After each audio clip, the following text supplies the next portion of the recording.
আজকে আমাদের 11 দলীয় নির্বাচনী ঐক্যের যে প্রক্রিয়া চলছে সেই 11 দলের বৈঠক ছিল। আমরা শীর্ষ বৈঠকের এই আয়োজনটা খুবই তাড়াহুড়ার মধ্যে এবং একটু ক্রিটিক্যাল সময় নির্ধারণ করতে হয়েছে।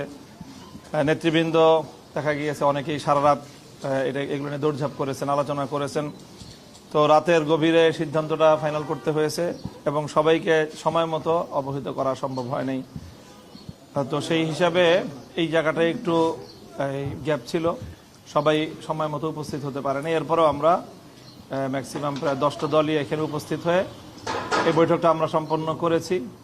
ইসলামী আন্দোলনের সাথেও নেতৃবৃন্দের সাথে আমাদের কথা হয়েছে, বৈঠকের আগ দিয়ে বৈঠকের মধ্যে থেকেও আমাদের কথা হয়েছে এবং আমরা আশা করছি যে আমরা একসাথেই রাত 8টায় আমাদের প্রেস কনফারেন্স হবে ডিপ্লোমা ইঞ্জিনিয়ার্স ইনস্টিটিউশনে। সেখানে ইনশাল্লাহ আমরা আমাদের চূড়ান্ত বক্তব্য যেগুলো সব ঐক্যবদ্ধভাবে আমরা উপস্থাপন করতে পারবো বলে আশা করছি। ইসলামী আন্দোলনের ব্যাপারে আমাদের প্রত্যাশা যে ইনশাল্লাহ আমরা যেভাবে একসাথে শুরু করেছিলাম আমরা একসাথেই সামনের দিকে অগ্রসর হতে পারবো। আমরা এখনো আশাবাদী ইনশাল্লাহ।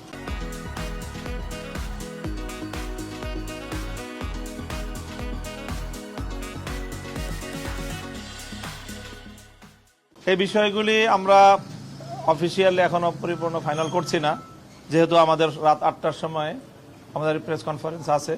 আসন সংক্রান্ত যাবতীয় ডিটেলস আমরা সেই কনফারেন্সেই করব ইনশাল্লাহ এবং সেখানে ইসলামী আন্দোলনকে অ্যাকোমোডেট করেই আমরা আমাদের চূড়ান্ত তালিকা আমরা প্রকাশ করতে পারবো বলে আমরা আশা করছি।